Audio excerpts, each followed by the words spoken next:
शुक्रिया। आज का वीडियो डिस्कस करने से पहले I just want to tell you something. बहुत सारे लोगों ने बोला है कि नोट्स भेजने के लिए, नोट्स का पीडीएफ भेजने के लिए, और कुछ लोगों ने ये भी कहा है कि नोट्स कैसे बनाते हैं ये बता दीजिए। तो नोट्स एक ऐसी चीज है जो अगर आप खुद बनाएंगे तो ही वो आपके लिए बेनिफिशियल होगा। किसी और के नोट्स जो है वो आपको इतनी हेल्प नहीं देंगे जितने आपके खुद के नोट्स देंगे। You all aware of this. So very first thing कि आप अपने नोट्स खुद बनाएं, चीज़ों को लिखें। जब आप चीज़ों को लिखते हैं तो वो चीज़ आपके दिमाग में ज़्यादा देर तक रहेगी और आप गलत या सही जो है उसको वहाँ पर जाके वापस से सही कर सकते हैं क्योंकि वो आपके नोट्स हैं। सो आप अपने नोट्स खुद बनाइए। नोट्स बनाने कैसे हैं?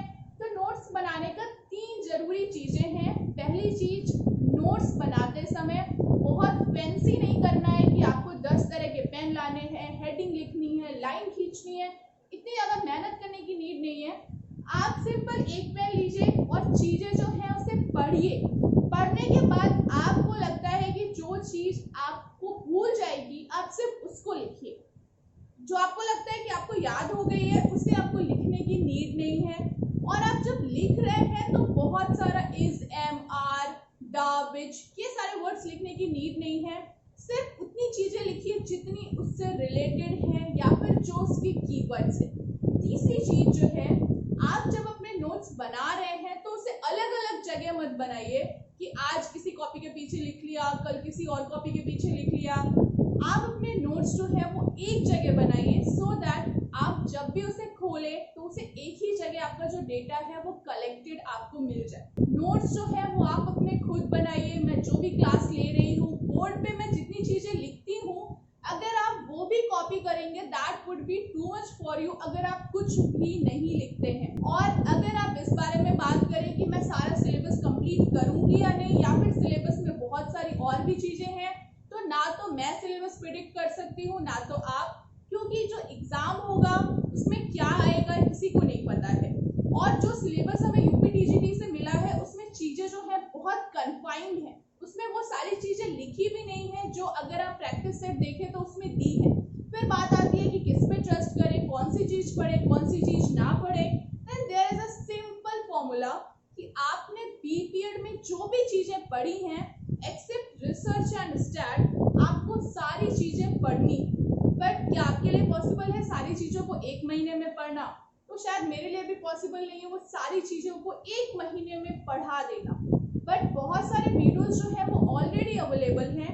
एनाटॉमी फिजियोलॉजी से रिलेटेड काफी सारी चीजें हैं, वो इम्पॉर्टेंट है तो आप वो भी देख सकते हैं। कुछ टेस्ट जो है उनके बारे में भी एग्जाम में पूछा जाता है, आप वो भी देख सकते हैं। जो टेस्ट आउटवर्ड टेस्ट के बारे में, ऊपर 12 मिनट के बारे में भी किसी में एक क्वेश्चन दिया था। So there are lot of things. आप ऐसा नहीं सोच सकते कि नहीं मैंने सिलेबस में इतनी चीजें लिखी है तो इसके बाहर ये भी है, या फिर ये चीज मैंने नहीं पढ़ाई अगर ये आ गई तो। सो आपको चीजें जो है वो खुद से कलेक्ट करनी पड़ेंगी। कोई एक इंसान जो है वो सारा कलेक्शन करके आपको दे नहीं सकता है। कुछ चीजें जो है वो आप पढ़ते हैं, कुछ चीजें आपको पता होती है क्योंकि आप बीपीएड करके आए हैं, आपने बहुत सारी चीजें जो है वो ऑलरेडी पढ़ी है। तो ऐसा नहीं है कि आप हर एक चीज जो है वो पढ़ने बैठेंगे। बहुत सारी चीजें आप नहीं पढ़ते हैं बट आपको पता है क्योंकि आपने 2 साल बीपीएड किया है या फिर 1 साल बीपीएड किया है, वहां पर आपने चीजें पढ़ी है। सो सिर्फ इतना ही है कि आप अपने नोट्स खुद बनाइए। सिलेबस में ये है, ये नहीं आएगा, इस पे बहुत ज्यादा आपको सरदर्द लेने की जरूरत नहीं है। आप एमसीक्यूज करिए, जो भी आपके पास बुक्स हैं उसको पढ़िए, आपके लिए उतना इनफ है। जो होगा या नहीं होगा वो बाद की बात है, बट अभी आपका एफर्ट जो है वो 100% होना चाहिए, ये इम्पोर्टेंट है। सो आज के वीडियो की बात करें, हम बात करेंगे फिजिकल एजुकेशन की हिस्ट्री के बारे में कि इंडिया में जो फिजिकल एजुकेशन है वो किस तरह से आया, कैसे जो चीजें हैं वो बदली और कौन से काल में कौन से स्पोर्ट जो है वो पॉपुलर थे। तो जब हम इस चीज के बारे में पढ़ेंगे तो 3 चीजें हैं। हर एक काल में 3 तरह के स्पोर्ट जो है वो पॉपुलर होते हैं। एक जो वो अपनी फिटनेस के लिए करते हैं, दूसरा जो वॉर के लिए प्रिपेयर करने के लिए जो एक्टिविटी करते हैं, और तीसरा रिक्रिएशन यानी मनोरंजन के लिए वो जो भी एक्टिविटीज करते हैं। तो आप जो भी काल पढ़ेंगे उसको आप इस हिसाब से क्लासिफाई कर सकते हैं कि हाँ इस पर्टिकुलर काल में कौन सी चीजें जो है वो वॉर के लिए की जाती थी, कौन सी चीजें फिजिकल फिटनेस के लिए करते थे लोग, और वो शुरू हो जाती है आपकी इंडस वैली सिविलाइजेशन से। यहाँ पर बात आती है मोहनजोदड़ो और हड़प्पा सभ्यता की। तो वहाँ की जो भी चीजें हम पढ़ते हैं, वहाँ का कोई ऐसा रिटन डॉक्यूमेंट नहीं है कि वहाँ पे ऐसा लिखा था कि ये चीजें होती है तो हम पढ़ते हैं। हमें जो भी चीजें खुदाई में मिली थी उससे हमने इंटरप्रेट किया है कि हो सकता है कि वहाँ पर ये चीजें की जाती। तो हमें वहाँ पर डांसिंग गर्ल मिली। हमारा ये मानना है कि वहाँ पर जो है डांसिंग जैसे प्रोग्राम या इवेंट होते थे। फिर हमें वहाँ पर जो है एक स्विमिंग पूल मिला, उसके पास में हमाम मिला। तो हमारा ये मानना है कि वहाँ स्विमिंग भी होता था। वहाँ के लोग जो है वो ऑयल मसाज में भी इंटरेस्टेड थे या फिर ये चीजें भी वहाँ पर होती थी। फिर वहाँ पर हमें मार्बल्स मिले, डाइस मिला। तो यहाँ पर हमने माना कि ये भी खेला जाता होगा वहाँ पर। फिर हमें वहाँ पे कुछ स्कल्पचर्स मिले जहाँ पर एनिमल फाइटिंग हमें देखने को मिलती है। तो वहाँ पर हम ये भी मानेंगे कि ये चीजें भी वहाँ पर होती होगी। इसलिए ये चीजें जो है हमने इंटरप्रेट की है किससे, जो चीज हमें खुदाई में मिली है। उसके बाद हम बात करेंगे वैदिक एज की, जिसका आपका टाइम पीरियड जो है वो 2000 से 1000 बीसी है। एग्जाम में जो क्वेश्चंस आते हैं वो या तो इस तरह से आते हैं कि लिखा रहता है कि इस पर्टिकुलर टाइम पीरियड में या फिर इस पर्टिकुलर डेट में कौन सा काल था, कौन सा समय था, या कौन सा स्पोर्ट है जो इस पर्टिकुलर जगह में इस पर्टिकुलर टाइम में पॉपुलर था। इस तरह के क्वेश्चन जो है वो एग्जाम में पूछे जाते हैं। तो अगर हम वैदिक एज की बात करें तो यहाँ से ऐसा मानते हैं कि जो योग है, सूर्य नमस्कार है, उसका जो ओरिजिनेशन है वो इस काल में ही हुआ था। इस काल में जो आर्यंस थे वो इंडिया आए थे, जो हिंदुइज्म की शुरुआत की थी जिन्होंने, तो वो लोग जो थे वो खेती जैसे काम करते थे। तो वो उनका फिजिकल फिटनेस का मीन था क्योंकि वो खेती से रिलेटेड काम करते थे। उसके बाद जो आर्यंस थे वो नॉन आर्यंस से वॉर के लिए भी खुद को प्रिपेयर करते थे ताकि उनकी सुप्रीमेसी जो है वो बनी रहे। फिर यहाँ पे जो है archery, horse riding, chariot racing जैसे जो गेम्स थे वो पॉपुलर थे। अगर आप अपनी बुक में पढ़ेंगे तो वहाँ पे और सारी भी चीजें दी हुई हैं, बहुत बड़ी है, हिस्ट्री है, काफी सारी चीजें लिखी है अलग अलग बुक में, तो आप उसको भी पढ़ सकते हैं इफ यू आर इंटरेस्टेड। उसके बाद यहाँ पर नेक्स्ट आता है इपिक एज, जो कि 1000 से 600 बीसी है। और यहाँ पर हमारा रामायण और महाभारत का काल है। तो रामायण और महाभारत मोस्टली सबने देखी है, पता है कि किस तरह की एक्टिविटीज जो है वहाँ पर होती थी। तो वहाँ पर रामायण और महाभारत में क्या है, archery, javelin throw, sword fighting यानी तलवारबाजी, रेसलिंग, हॉर्स राइडिंग, ये सारे जो एक्टिविटीज थी ये पॉपुलर थी। अगर हम अर्जुन की बात करें तो उनकी जो आर्चरी है हर कोई जानता है। भीम जो है वो रेसलिंग के लिए पॉपुलर थे। तो इस तरह जो है हम चीजों को याद रख सकते हैं। यहाँ पर तक्षशिला, पाटलिपुत्र जैसे सेंटर्स थे जहाँ पे लोग सीखते थे। तक्षशिला जो है वो आर्चरी यानी धनुर्वेद के लिए जाना जाता है। यहाँ पर जो चौसर जैसे गेम है वो भी बहुत पॉपुलर था क्योंकि जो महाभारत है वो पूरा का पूरा चौसर गेम पे ही डिपेंड करती है। महाभारत का युद्ध जो है उसका रीजन जो है वो चौसर का खेल ही था। फिर बात करें हिस्टोरिकल एज की 600 बीसी में, तो उस वक्त यहाँ पर चंद्रगुप्त का काल था। तब चाइनीज ट्रैवलर आया जिसने यहाँ पर फिजिकल और वेपन ट्रेनिंग एलैबोरेट की ताकि आर्मी को जो फिजिकल और वेपन ट्रेनिंग है वो दी जा सके। और जो राजा है वो अपनी आर्मी को स्ट्रॉन्ग करने के लिए वहां पर ये सारी चीजें कराते थे। फिर वहां पर जो अशोक है, अशोक राजा की भी जो आर्मी थी वो स्ट्रॉन्ग आर्मी थी, यानी वो उसके लिए भी बहुत सारे ऐसे फिजिकल स्पोर्ट एक्टिविटी कराते थे। फिर आई नालंदा पीरियड की बात, तो यहाँ पर क्या था, नालंदा जो है एक सीखने की बहुत बड़ी यूनिवर्सिटी थी जहाँ 6000 से भी ज्यादा स्टूडेंट थे। वहां पर स्विमिंग जैसा गेम जो है वो बहुत पॉपुलर था। ऐसा मानते थे कि जो स्विमिंग है वो शारीरिक और मानसिक विकास के लिए सबसे अच्छी एक्सरसाइज है। फिर वहाँ पे प्राणायाम और सूर्य नमस्कार जो है वो रोज कराया जाता था, यानी इस काल में जो प्राणायाम सूर्य नमस्कार है उसको इम्पोर्टेंस दी गई। वो एक इम्पोर्टेंट स्पोर्ट था इस काल का। वॉकिंग जो था वो भी एक इम्पोर्टेंट एक्टिविटी थी यहाँ पे। फिर बात आई राजपूत पीरियड की। यहाँ पे 300 से 1200 एडी इसका जो ड्यूरेशन है। यहाँ पे जो इंडियन जिम्नेजियम मूवमेंट के ग्रैंडफादर कहे जाते हैं श्री सामर्थ रामदास स्वामी, उन्होंने इंडिया में अलग अलग जगह जाके जो हमारे इंडिया के इंडिजिनस स्पोर्ट्स थे, जो योग थे, सूर्य नमस्कार था, मलखम, इन सारी चीजों को प्रमोट किया। वो खुद एक दिन में 1200 से ज्यादा सूर्य नमस्कार करते थे। यहाँ पर जो है राजपूत है वो करने के लिए तलवारबाजी, घुड़सवारी जैसी चीजें जो है वो करते थे। इस काल में जो मराठास हैं वो भी एक्टिव थे। शिवाजी जो है वो ये सारी एक्टिविटीज करते थे ताकि वो अपनी आर्मी को स्ट्रॉन्ग रख सके। यहाँ पर एक इम्पॉर्टेंट चीज है कि वहाँ पर लड़कियों को भी हॉर्स राइडिंग सिखाई जाती थी राजपूत काल में। और यहाँ पर चेस जैसा गेम जो है वो पॉपुलर था। चेस माना जाता है कि हिंदुइज्म की देन है। ये जो है यहाँ पर हिंदू काल था, यानी जो हिंदू राजा थे उनका काल था ये। फिर आया आपका मुस्लिम पीरियड, जहाँ पर जो हिंदू राजा थे वो चले गए और मुस्लिमों का शासन आ गया, मुगल शासन आ गया 1200 से 1750 एडी के बीच में। यहाँ पर चौगन जैसा गेम जो है पॉपुलर था। ये क्वेश्चन एग्जाम में बहुत बार आया है। चौगन यानी पोलो। चौगन गेम जो है वो इसलिए भी पॉपुलर है क्योंकि कुतुबुद्दीन ऐबक जो एक मुगल शासक थे, उनकी जो मौत है या फिर उनका जो निधन है वो पोलो खेलते वक्त हो गया था। तो ये क्वेश्चन एग्जाम में आता है। फिर यहाँ पे चौपड़, पचीसी जैसे गेम्स जो थे वो भी पॉपुलर थे। यहाँ पर जो है मुगल्स जो है वो वापस आ गए, तो वहाँ पर जो योग और प्राणायाम जैसी चीजें थी वो बैन हो गई। फिर उनका जो एरा है वो चला गया। फिर यहाँ पर जो चीज पॉपुलर थी वो hunting, boxing, pigeon flying, animal fighting, ये सारी चीजें जो है वो इस काल में पॉपुलर थी। फिर यहाँ पे जो बाबर है, बाबर जो एक मुगल शासक है, वो एक अच्छा स्विमर था। यहाँ पर जो है जहांगीर जो है वो चेस उनको खेलना बहुत पसंद था। फिर उसके बाद जो अकबर है उनको पचीसी खेलना बहुत अच्छा लगता था। यानी हर एक काल में 3 तरह की एक्टिविटीज पॉपुलर थी। एक जो वो अपने खुद को फिजिकली फिट रखने के लिए करते थे, दूसरी ऐसी एक्टिविटीज जो वो वॉर के लिए करते थे ताकि उन्हें दूसरों से लड़ाई लड़नी पड़े तो खुद को अपना जो उनकी वेपन आर्मी है और वो खुद स्ट्रॉन्ग रहे, उनकी स्किल इतनी अच्छी रहे ताकि वो दूसरे राजाओं से या दूसरे की आर्मी से फाइट कर सके। और तीसरी जो एक्टिविटी पॉपुलर हुआ करती थी वो जो वो मनोरंजन के लिए करते थे या फिर अम्यूजमेंट के लिए करते थे, अपने खाली वक्त में किया करते थे। फिर मुसलमान शासन के बाद जो मुगल शासन है उसके बाद आया हमारे यहाँ पर ब्रिटिश रूल, यानी जो अंग्रेजों ने इंडिया पे 200 साल तक रूल किया। तब हमारे यहाँ पर फिजिकल एजुकेशन या फिजिकल एक्टिविटी का क्या नेचर था, किस तरह की एक्टिविटीज जो है वो ज्यादा होती थी।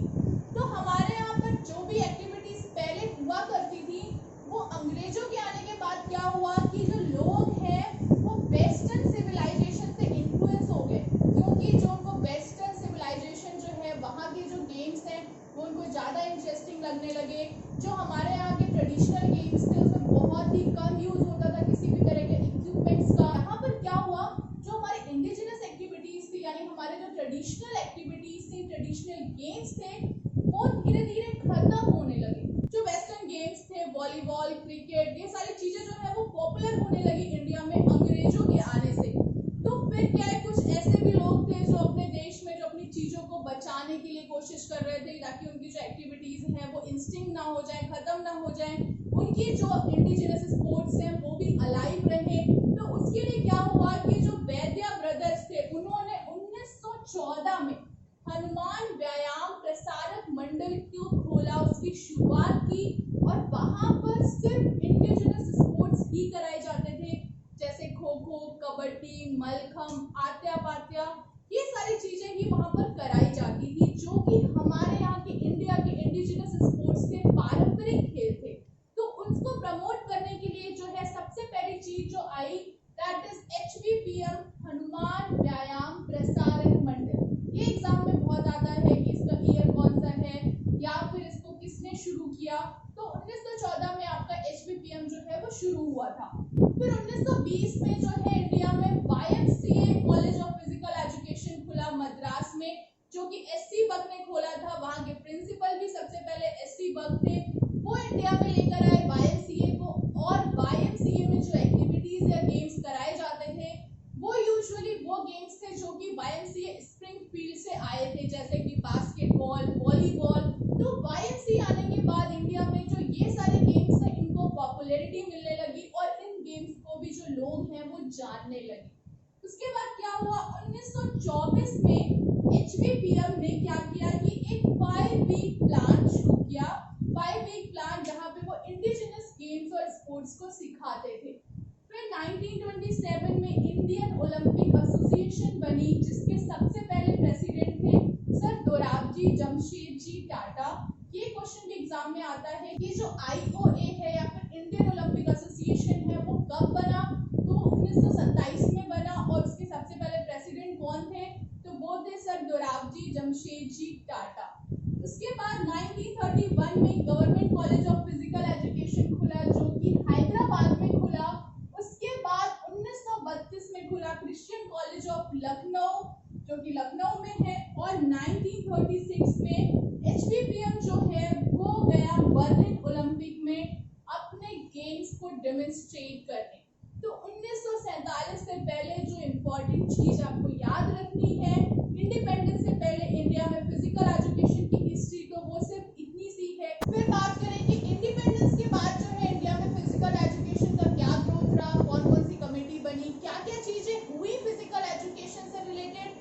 तो इंडिया में फिजिकल एजुकेशन का या फिर एजुकेशन का भी जो ग्रोथ है वो बहुत रैपिड हुआ आफ्टर इंडिपेंडेंस। इंडिपेंडेंस के बाद बहुत सारी कमेटी बनाई गई, बहुत सारी चीजें की गई ताकि एजुकेशन और फिजिकल एजुकेशन को बढ़ावा दिया जा सके, बच्चों को इंकरेज किया जा सके वो एक्टिविटीज को करने के लिए। तो सबसे पहले यहाँ पर जो कमेटी बनी, ये क्वेश्चन एग्जाम में बहुत आता है कि सबसे पहली कमेटी कौन सी थी, तो ये थी ताराचंद कमेटी जो कि 1948 में बनी थी। 1947 में देश आजाद हुआ और 1948 में सबसे पहली फिजिकल एजुकेशन से रिलेटेड कोई कमेटी बनी, तो that was Tarachand committee. Tarachand committee जो है उसने फिजिकल एजुकेशन और रिक्रिएशन से रिलेटेड बहुत सारे रिकमेंडेशन दिए ताकि उसे और भी बेहतर किया जा सके। उसके बाद क्या बना, 1950 में central advisory board of physical education बना। सेंट्रल एडवाइजरी बोर्ड जो है उसके बाद उसने बहुत सारी चीजें जो है वो लागू की, फॉर्मुलेट की। फिर क्या है, 1951 में जो कि सबसे पहला एशियन गेम्स हुआ था, दिल्ली में हुआ था। उस समय जो है हमारे यहाँ के प्रधानमंत्री जो थे वो पंडित जवाहरलाल नेहरू थे। और तब जो है फिजिकल एजुकेशन को प्रमोट करने के लिए, गेम्स एंड स्पोर्ट्स को प्रमोट करने के लिए जो एशियन गेम्स था वो बहुत ही अच्छा साबित हुआ। फिर उसके बाद 1953 में जो मिनिस्ट्री ऑफ हेल्थ है यानी जो स्वास्थ्य मंत्रालय है उसकी हेल्थ मिनिस्टर जो थी वो राजकुमारी अमृता कौर थी और उन्होंने एक कोचिंग स्कीम लागू करी क्योंकि उनका ऐसा मानना था कि इंडिया में जो है प्लेयर्स को ट्रेन करने के लिए जो है कोचेस नहीं है। तो उन्होंने एक कोचिंग स्कीम लागू करी ताकि जो है बच्चों को या फिर खिलाड़ियों को कोचिंग दी जा सके। 1953 में जो कोचिंग स्कीम थी उसका नाम था राजकुमारी स्पोर्ट्स कोचिंग स्कीम। और ये कोचिंग स्कीम में जो कोचेस थे, क्योंकि हमारे इंडिया में उसके पहले कोई कोचिंग स्कूल नहीं था, तो जो भी कोचेस थे या तो वो किसी के बहुत अच्छे प्लेयर थे या फिर कुछ कोचेस जो है वो बाहर से एडॉप्ट पे रखे गए थे। फिर 1954 में आई all India council of sports. All India council of sports का जो काम था वो ये कि जो भी गेम्स और स्पोर्ट्स की फेडरेशन है नेशनल लेवल पे या फिर स्टेट लेवल पर, उनका गवर्नमेंट के बीच में लिंक सेटअप करना ताकि उनके बीच का जो कम्युनिकेशन है वो बढ़ सके और जो चीजें हैं गवर्नमेंट पॉलिसी है वो वहां पर ज्यादा अच्छे से पहुंच सके और उनकी बातें गवर्नमेंट तक आ सके। फिर 1956 में है national plan of physical education जो कि सेंट्रल एडवाइजरी बोर्ड की रिकमेंडेशन पे बनाया गया ताकि इंडिया में जो इंडिजिनस स्पोर्ट्स हैं उनको प्रमोट किया जा सके। ये क्वेश्चन टीजीटी में आ चुका है कि national plan of physical education जो फॉर्मुलेट किया गया किस कमेटी द्वारा किया गया या फिर किसने किया, तो वो किया था central advisory board of physical education. फिर 1957 में खुला इंडिया में फिजिकल एजुकेशन कॉलेज जहां पर बैचलर डिग्री 3 साल की कराई जाती थी फिजिकल एजुकेशन की, जिसका नाम था LNCP क्योंकि जो रानी लक्ष्मीबाई है वो झांसी की हैं, उनके नाम पर इसका नाम रखा गया। तो तब इसका नाम था LNCP यानी कॉलेज ऑफ फिजिकल एजुकेशन जब 1957 में ये खुला था। फिर 1958 में जो है यूथ वेलफेयर डिपार्टमेंट बना जो कि मिनिस्ट्री ऑफ एजुकेशन से ही बना था ताकि जो है यूथ को स्पोर्ट्स के लिए प्रमोट किया जा सके। 1959 में एडहॉक कमेटी बनाई गई ताकि जो फिजिकल एजुकेशन के स्टैंडर्ड्स हैं, जो ग्राउंड्स हैं, इक्विपमेंट हैं, उनको इवैल्यूएट किया जा सके, उसके स्टैंडर्ड को और उसे इम्प्रूव किया जा सके। फिर 1961 में बना NSNIS नेशनल इंस्टीट्यूट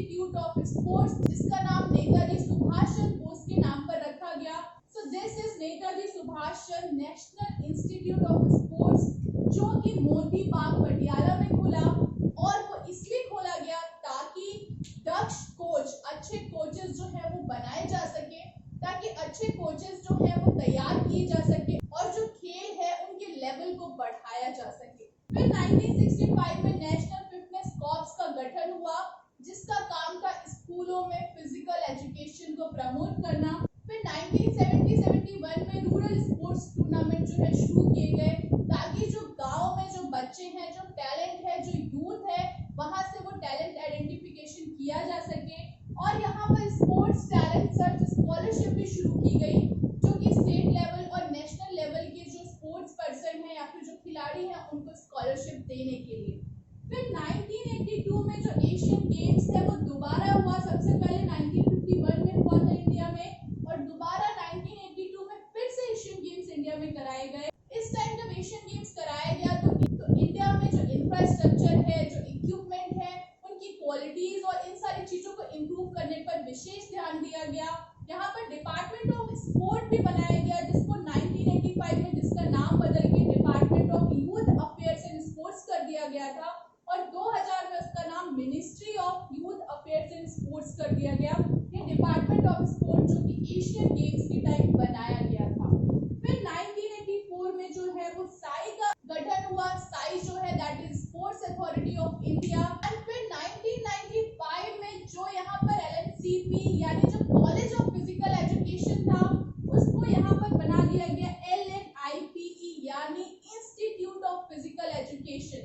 जो LNCP था वो 1987 में साई के साथ मर्ज हो गया था जब साई बनी थी, लेकिन 1995 में जो LNCP है यानी कॉलेज ऑफ फिजिकल एजुकेशन जो है उसको बना दिया गया इंस्टीट्यूट ऑफ फिजिकल एजुकेशन। 1995 में ये साई से मुक्त हो गया, यानी जो साई के साथ इसका मर्ज था उससे ये अलग हो गया और अब ये एक इंडिपेंडेंट बॉडी की तरह काम करने लगा। सो ये था जो इंडिया में कमेटी बनी या फिर फिजिकल एजुकेशन से रिलेटेड जो भी चीजें हुई इंडिया में आफ्टर इंडिपेंडेंस। सो आज हमने पढ़ा हिस्ट्री ऑफ फिजिकल एजुकेशन, जो भी इंडिया में हुआ है अभी तक, जो भी कमेटीज बनी या फिर जो काल, कौन कौन से काल थे, कौन से काल में क्या चीजें पॉपुलर थी। आई होप आपको चीजें समझ में आई होंगी। If you have any doubt और confusion you can ask me in comment section. Till that keep watching to my channel and don't forget to subscribe to this channel.